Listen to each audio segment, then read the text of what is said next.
Okay, this is lesson 2, activity 2 from unit 1. How did you make that move? And to do this activity, you're going to use 4 images, and here they are. So image B right here is actually a reflection of image A. So it reflects over a line of reflection that's right here. And C is a rotation of A, and D is a rotation of B. So let's look at that in a little bit more detail. If you think of these images as rabbits, for A, you can think of the ears being up here in the top left corner. So here the ears are pointing to the left, and the nose is pointing to the right.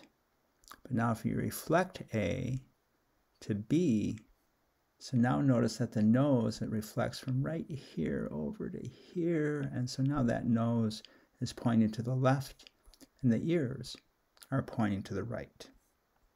And if you rotate A clockwise 90 degrees, notice that this is now horizontal, but the ears and the nose are in the same relative position. So the ears are on the top, coming from the left side, and the nose is on the bottom, coming from the right side. And the same with image B. If you rotate that 90 degrees clockwise, the nose is going to end up on the top, although the image is horizontal now, and the ears end up on the bottom. So the relative position is still the same. They're just rotated 90 degrees to the right. All right, so these images are going to move from one part of the page to another part. And in two of the moves, you need you need 2 moves to get to their spots. And those spots are quadrants on the frame. So I'm going to show you what that means right now. But in your student workbook, if you divide each frame into 4 parts, you're going to see that these images actually move between 3 of those parts. So this is frame 1 to frame 2 to frame 3 to frame 4 to frame 5 and to frame 6. So notice that they just stay in the 3 frames on the left side. They never make it up to the upper right frame.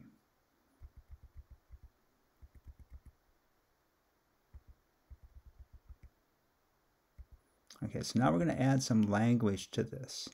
So I'm going to show you the same moves with a bit more detail. So this is frame 1 to frame 2. So what happens? What words do you use to describe that movement? Now we were calling that a slide. It slid over from frame 1 to frame 2. And now we're going to add a mathematical word for slide and talk about what that is in a few minutes. And to go from frame 2 to frame 3, notice that it requires 2 moves. So it has to flip over, is what we were calling it before. So it flips and then it slides.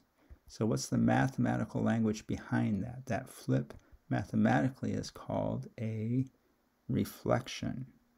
And the slide is called a translation. So now we're at frame 3.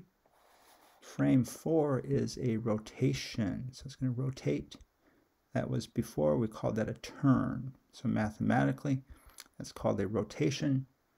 Frame 4 to frame 5, it's just going to slide up there, and that's called a translation. So it's going to translate from one spot to another spot. And finally, frame 5 to frame 6, notice it takes 2 moves. It has to flip or reflect and then translate. So this is 1, 2, 1, 2.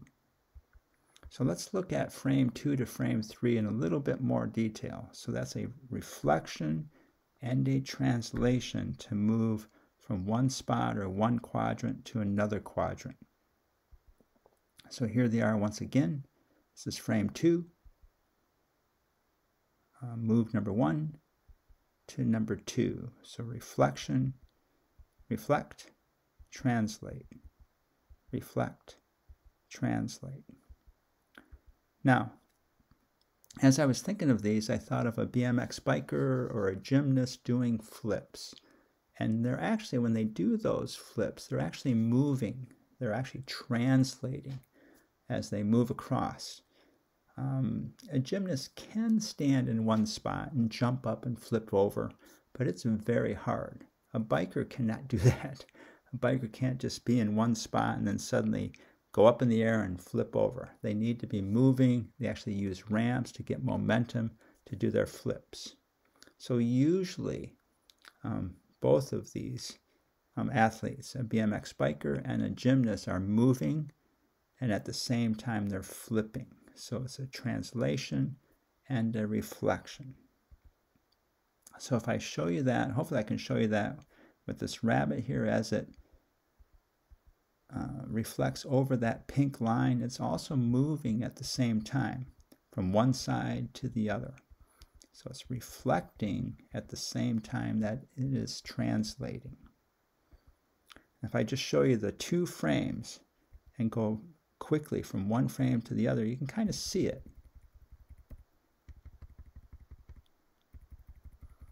Reflects and translates. So I put a link in the text below this video for the biker and the gymnast, so you can watch those. And also I gave you links to these images, so you can put these into Doceri and make your own movements, reflections, translations, and rotations. Now what's going on here? What frame? It's going from what frame to what frame? So this is the 5th frame to the 6th frame. So to go from 5 to 6 has to reflect and translate at the same time. So those are the two frames that need two moves, going from frame 2 to frame 3 and frame 5 to frame 6.